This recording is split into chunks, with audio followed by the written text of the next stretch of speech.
Hey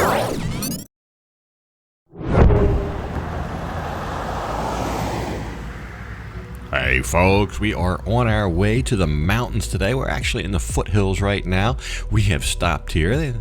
They're selling strawberry hatch. Strawberries are big up here in the mountains, but not until maybe February or so. Here in January, we didn't find many strawberries, and the ones that were available were kind of expensive. But anyway, we did stop at a gas station. We saw the Spider-Man van here. This is more like a bus. They play musical instruments. They show up to your village with this whole truck and play music, and everybody comes out and dances. And then, lo and behold, a short distance later, we saw Spidey himself selling some little cakes roadside. How you doing, Spidey? But anyway, we will make our way up into those mountains, actually to the other side of those mountains, to a lovely resort, and that's where we're going to be. It's in Phetchabun, and it's called Khao Ko.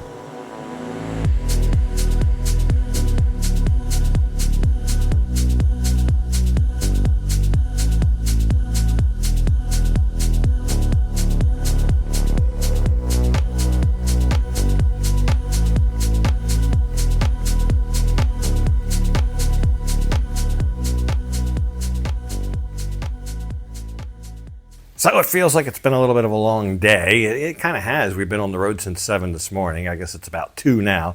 But we've made it into Khao Ko. We're at a place called the Imperial Phuket Hillside Resort. I think that's how you say it, Phuket. It is hillside. It's definitely on a hill. Most of the accommodation appears to be either duplexes or single bungalows, but they have a kind of a weird shape, a little bit of an oval or even somewhat of a peanut shape, the duplexes, I guess. But it's all very nice. It's all a nice view down here. A big lobby greets you when you come in, but then you have a parking lot, no covered parking. You have a parking lot, and then they bring you by like a golf cart, or in our case, since we're with a big, large group, almost like a songtown, almost like a bot bus to get up here to our room. I know they don't want anybody driving on the little road that goes to the rooms because there's a big drainage ditch. I mean, one inch over and you're in a foot deep drainage ditch. So it's a little bit precarious. So you have to take the golf cart or whatever. And we had a big group and I was in charge of booking the rooms. So that limited the resorts that I could pick from when I booked. I had to have one that had like 6 rooms available. So that's one reason we ended up here. We're kind of on the top side of Khao Ko. But at any rate, I'll tell you about the room, show you around. It's a very unique room. I don't think I've ever seen a room like this. There's a couple unique things about it. The first, I guess, that just struck me is the fireplace. There's actually a fireplace in this room. It remains to be seen if it's functional or not, although it looks like it would be functional, but I don't see any signs of use. I don't see any soot or burnt marks around the fire where the fire would be. It all looks very new and clean in there, which is not the same as I could say for everything else, because everything else looks used and a little bit worn in here. It's showing its age a little bit, as are a lot of the places I've stayed in Khao Ko. But the fireplace, if that's just for show, it seemed like a big endeavor. I don't know. But you'd need your own wood to burn, and I don't know how that would go.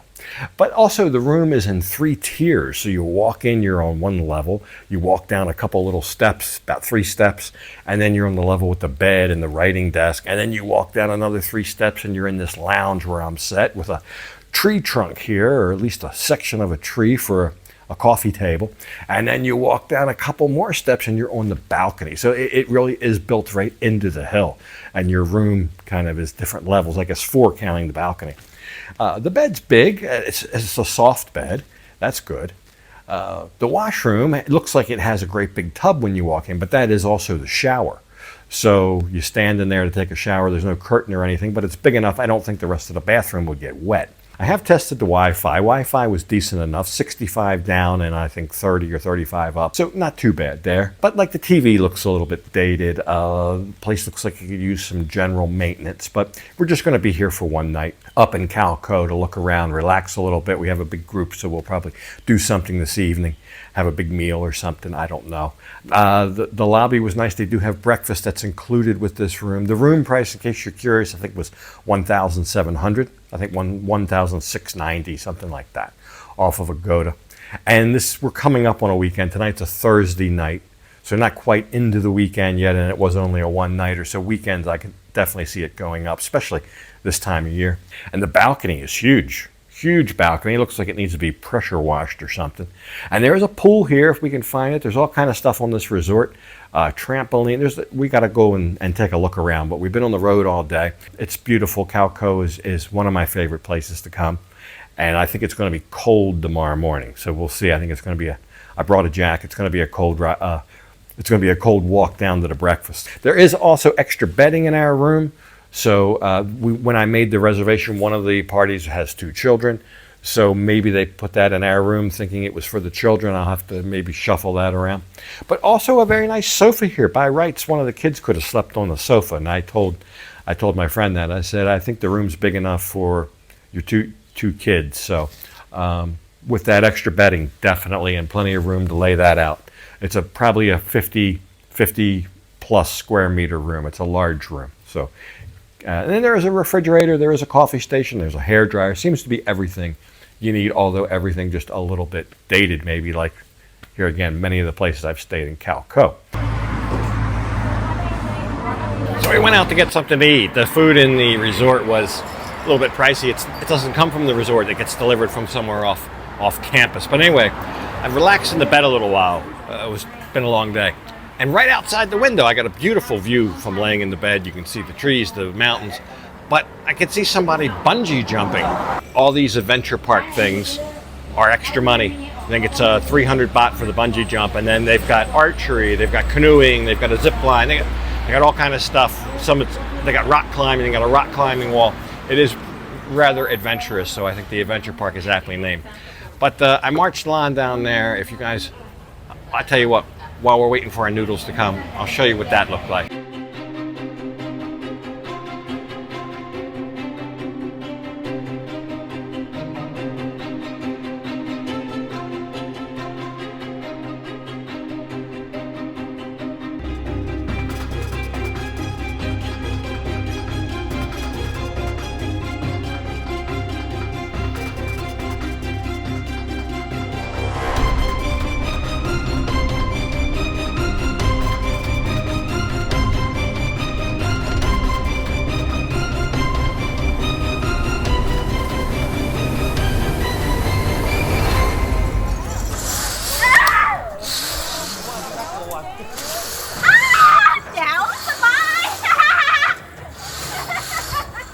So there you go, about 300 baht for the tower jump there, a little bungee jump, whatever you want to call it. But Lan did a good job. You know, she was all excited to do it. She got all the way to the top, and she had second thoughts, but she powered through, and she was glad she did. She said it was a blast. So anyway, there's archery, there's canoeing. Well, there's a whole lot of stuff to do, but it is all at an extra cost. But back at the restaurant, our food and drink have arrived, and we'll have a little late afternoon here at the restaurant, have our evening meal a little bit early. I got the pad kaprao mu.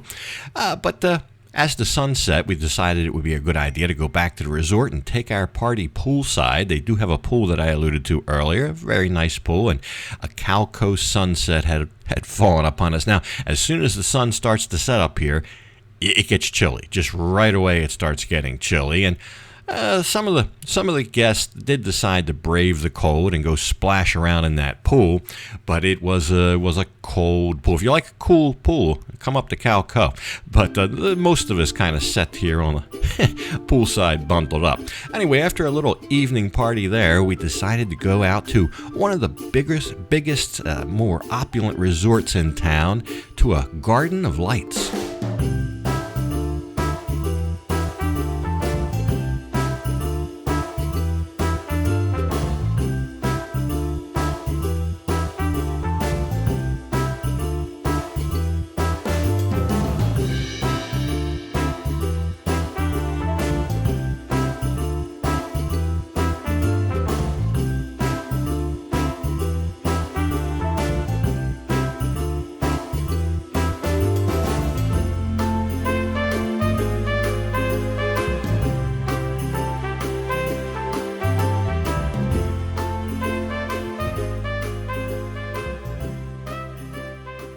So there's not much to do in the evening in Khao Ko. It's there is stuff there. There's even like the beer bar, the beer garden rather, at our resort. There's places like that. There's restaurants that have live music, those kinds of things. But they're isn't a whole lot going on at night after dark, but this is something you can do. We're at the Blue Sky Resort.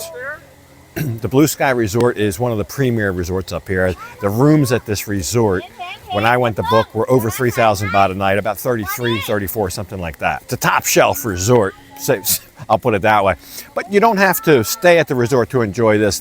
They have what's called the Blue Sky Garden. In fact, if you do come here, don't use the resort entrance. There's a separate entrance for the garden, which we found out the hard way after going through the resort entrance first. But you want to go to the Blue Sky Garden. And for the month of January and February, pretty much, it runs out sometime in February, I'm not sure. But they have this winter garden-esque type feeling, millions of Christmas lights. They've got a Santa Claus, they've got a carousel. It really gives you a vibe of like a winter motif. It feels like winter here. I've got a jacket on because it's cool, and there's hanging icicles, and it's that kind of vibe, which for Thailand here is pretty rare, and it's something to do. It's 100 baht to get in, and like I said, you don't have to be affiliated with the resort at all to take part in this. There's a little coffee shop here. There's a castle. The castle really looks fantastic, but it is something to see. There's like a million places here to take a picture, get your picture taken with the different lighting, the swings, the carousel, all that. That's what's going on here. You can rent outfits, at least for women. I don't know if they have men's outfits. I didn't see any, but they have women's outfits for 200 baht. So it's that kind of place. You rent the outfit, the dress, you pose and get your picture taken in kind of a fantastical type environment.